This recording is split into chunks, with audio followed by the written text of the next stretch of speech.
Video that you guys just saw was a video about recipient meet their donor for the first time. A face that expressed 1,000 thanks radiate from a recipient face when they meet their donor. Hey guys, my name is Mohd Thaqif and this is my partner. Hi, my name is Mohd Faris. And today we are going to talk about organ donation. Organ donation is not an awkward topic to talk this thing. According to data that has been released, almost as many 170 million people already signed up to be an organ donor. According to statistics in Malaysia, approximately 10,442 people are waiting for organ donation, while only 2,700 transplant cases involving donated organ have been performed since 1975. Malaysia as such ranked as one of the 10 countries with the lowest transplant rate in the world, with 2.8 transplant per million population. The first thing that we are going to talk about is what organ that we can transplant. There are so many organs that we can donate. The benefit of donating organ is that we can save a lot of people's lives. A single organ donor can save up to 8 lives and as many as 75 if they give their corneas. The example organ that we can donate is kidney, heart, livers, lung, pancreas and intestines. Other than that, we can also donate our tissue. The example of tissue that we can donate is corneas, tendons, veins, skins and bones. The second thing that we are going to talk about is how to become an organ donor. Actually, almost anyone can be an organ donor. Regardless of their ages, race or gender, you can become a donor. Except those who suffer from infectious disease such as HIV, AIDS, hepatitis B and C, and syphilis. Those younger than 18 require written permission from their parents. We also don't have to spend a lot of money to sign up to be a donor.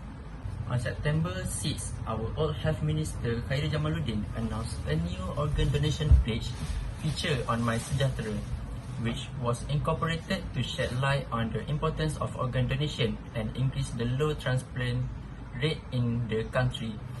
Malaysians can now easily sign up to be an organ donor through the apps by filling in the required information and submitting the form. The info will reach the National Transplant Research Centre where it will be stored. The next thing we are going to talk about is why we should donate our organ. Being an organ donor clearly means you will help save life of those in need.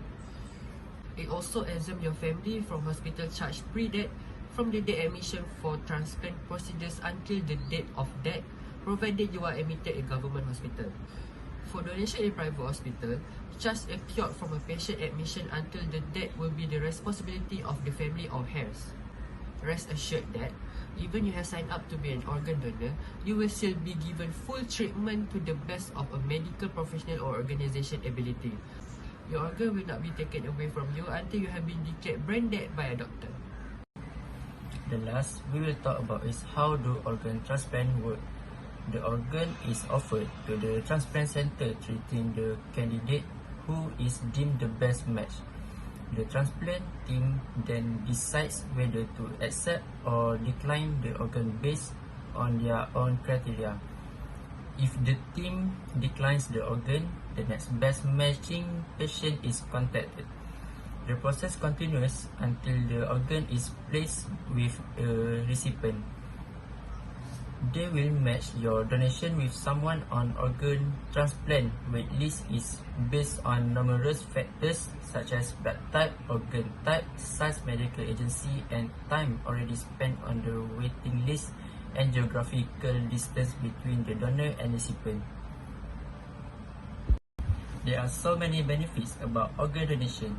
We can help someone that need a transplant. Other than that, we can also improve the quality of life of many people. Our hope is that many people will sign up to be a donor and can make receiver that wait for their donor is more faster. Can I donate organs to a friend or loved one awaiting a transplant? Yes, when you specify an individual to receive donated organ, you are participating in what is called directed or designated donation. This can be done for both disease donation and living donation. In the case of living donation, if the living donation is not compatible with the designated recipient, A pair exchange could be possible. In all situations, the transplant team will assess the donation based on principle of ethics, equality, fairness, and sound medical judgment. How do I discuss organ and tissue donation with my family? Explain to your loved one how your decision to donate at the time of your death will offer hope to others who live can be saved or enhanced through transplantation. Why are there so many people on the transplant waiting list? As advance in medicine increase, transplant become more successful and more people are added to the national waiting list. Unfortunately, the numbers of donors does not grow as quickly as people who need organ and tissue. Each day, 20 people die in the United States while waiting for their organ transplant. Nationally, more than 100,000 people are waiting for an organ transplant.